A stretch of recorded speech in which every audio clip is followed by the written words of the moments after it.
அவர் உலகமெல்லாம் தனதாக்கி கொண்டாலும் அவருடைய ஆன்மாவை இழப்பாரெனில் என்ன பயன் என்று கூறினார்.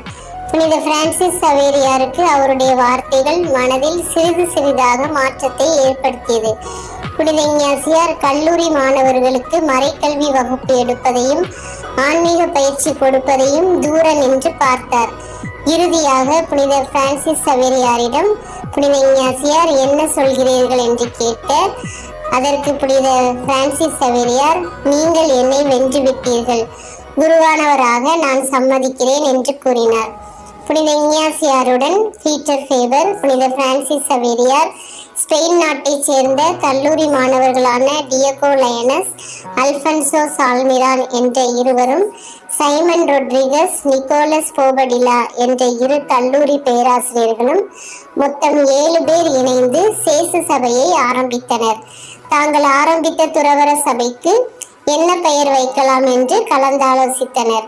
சொசைட்டி ஆஃப் ஜீசஸ், சேசு சபை என்று பெயரிட்டனர்.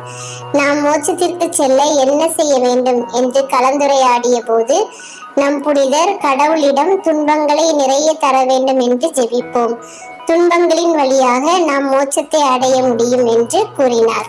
திருத்தந்தையிடம் சேசு சபை உருவாக்க அனுமதி பெற்றபின் ஜெருசலேமுக்கு புனித யாத்திரை சென்றனர். அதன் பின் புனித சவேரியாரை இறைப்பணிக்காக இந்தியாவுக்கும் மற்றவர்களை பிற நாடுகளுக்கும் அனுப்பினார். பீட்டர் ஃபேபர் நற்செய்தி பணிக்காக ஜெர்மனிக்கு அனுப்பினார். புனித இஞ்ஞாசியாரை விட அவருடைய சீடர்கள் இறை பணியில் புகழ் பெற்றவராக திகழ்ந்தனர். சேசு சபை குருக்களான இவர்கள் நிறைய மக்களை கிறிஸ்தவர்களாக மனம் மாறச் செய்தனர். புனித இஞ்ஞாசியார் 35 பள்ளிகளை ஆரம்பித்தார். கிபி 1556 ஆண்டு ஜூலை 31 நாள் தனது 64 வயதில் இறந்தார். அவர் இறக்கும் போது சேசு சபையில் 1000 பேர் குருக்களாக இருந்தனர்.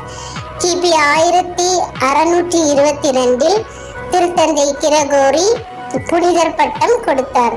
திருத்தந்தை 11ஆம் வயஸ் ஆன்மீக பயிற்சிக்கும் தியானத்திற்கும் பாதுகாவலர் என்று நம் புனிதரை அறிவித்தார்.